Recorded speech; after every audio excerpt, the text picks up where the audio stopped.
Don't ever assume anything.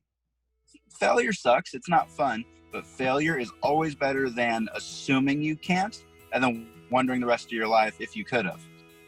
My name is Tyler Brey. I'm a personal trainer here in Roseville, California. I'm a Brazilian Jiu-Jitsu black belt. I am a professional wheelchair bodybuilder. I've competed on the Arnold Classic stage and the Olympia stage multiple times. And I was on the world team and Pan Am team for Paralympic Powerlifting. And I was born with Spina Bifida. So I've been in a wheelchair since day one. I wear leg braces.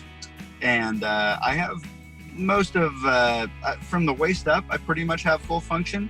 My core is a little bit weak, but it's not something I couldn't strengthen. I have the ability to strengthen it. With my legs, I have the ability to push off with them with my quads. But yeah, so for the most part, it's not anything I haven't been able to find a way around one way or another. My fitness journey first started pretty much as early as I can remember, because it was the first thing that I fell in love with that made me feel like, hey, I can do something and I'm good at it. And it feels right to me. It feels like me. When I was in elementary schools, when it first started, we would just have our PE class. And one of the things we would do every day is we would end the PE class with push-ups. So that led to me going for the push-up record of my elementary school. So I found out what that was. It was like 30 or something, nothing crazy. So I did 35, and then some kid heard that I did it. So he went and did like 45, and then that got me fired up. So then I went and did like 60, then he did 70, and we went nuts back and forth for probably like 2 or 3 months. He did like 90. So this was another weird kid like me who like loved fitness just like me. And he did like 90. I did 110 was my goal.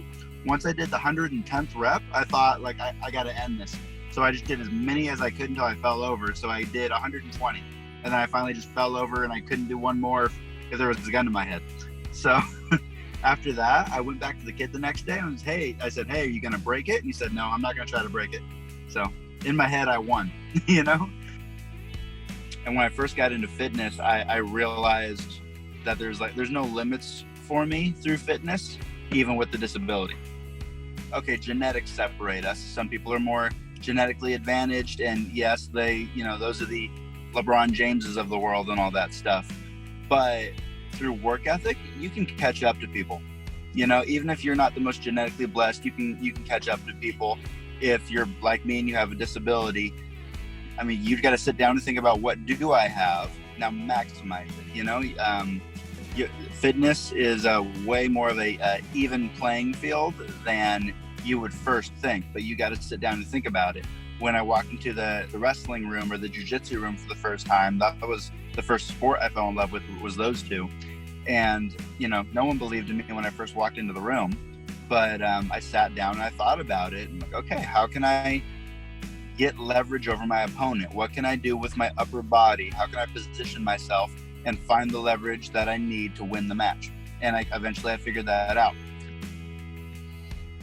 Fitness has been like kind of the cornerstone of my life. It's been the thing that when I was young, it's the first thing that made me feel special. It made me feel like, it felt like this is me. This is something that feels natural to me, and it's something I can excel at.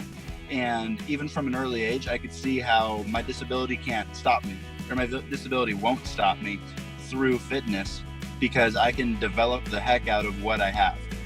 You know, I'm not going to focus on what I don't have. I'm going to take what I do have, and I'm going to become freaky with it. I'm Tyler Brey, and I am Forged Passion.